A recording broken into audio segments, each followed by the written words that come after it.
Hello everyone. तो चलिए आज शेयर करती हूँ अपने एक्सपीरियंसेस जो मैंने बीएमएस में जब मैंने एडमिशन लिया था उस टाइम पे जो भी मुझे प्रॉब्लम्स आई। हो सकता है बहुत सारे लोगों को अभी भी जो बच्चे ज्वाइन करते होंगे उनको प्रॉब्लम्स आती होंगी। तो पहले तो जब हम ज्वाइन करते हैं तो स्टार्टिंग का टाइम तो ये समझ में आता है कि हमें ये करना है या नहीं करना है, क्योंकि बहुत सारे लोग तैयारी करते रहते हैं, बहुत सारे लोग ज्वाइन भी कर लेते हैं, जिनका सिलेक्शंस हो जाता है और कुछ मेरे जैसे लोग होते हैं जो रह जाते हैं। और मेरा तो ये था कि जब मैंने एडमिशन लिया था तो बहुत ज़्यादा समझ नहीं आ रहा था कि कैसे क्या करना है, और सभी स्टूडेंट्स के साथ मुझे लगता है होता होगा। सबकी बात नहीं कर रही हूँ, लेकिन हाँ, मोस्ट ऑफ स्टूडेंट्स के साथ प्रॉब्लम्स आती होंगी ये।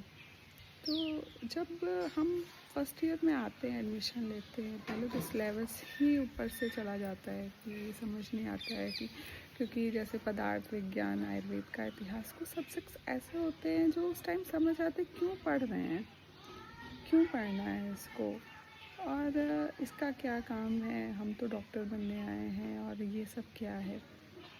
फिर उसके बाद मतलब मुझे लगता है कि स्ट्रगल आयुर्वेद का एक स्टूडेंट होना एक वाकई में एक बहुत चैलेंजिंग है, बहुत आसान नहीं होता है, क्योंकि इतने कन्फ्यूजन्स होते हैं ना कि मतलब समझ ही नहीं आता है कि हम कैसे चीज़ों को अप्लाई करें, जो हमारी नॉलेज है, जो हम पढ़ रहे हैं उस चीज़ को कैसे अप्लाई करें। तो जब तक समझ में आता है तब तक ईयर कंप्लीट हो जाता है, साल कंप्लीट हो जाता है। तो और इंसान उसी के बीच में घूमता रहता है। पहले तो जब आता है तो फिर कुछ थोड़ा बहुत जब समझ में आता है तो उसमें फिर हम लोग अप्लाई भी करने लगते हैं कि अच्छा आयुर्वेद में ये कहा गया है, मॉडर्न में ये कहा गया है। फिर हम लोग एक दूसरे को उसको बैठाते हैं कि अच्छा ये इसमें कही गई है तो ऐसा ही उसमें भी कहा गया है।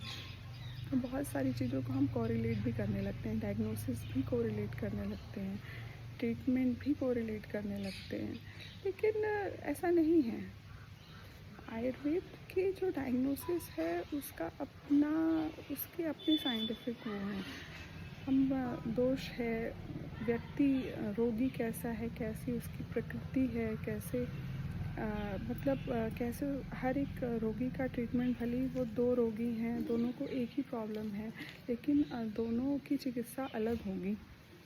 ये चीज़ें समझ नहीं आती हैं बहुत टाइम तक, बहुत अभी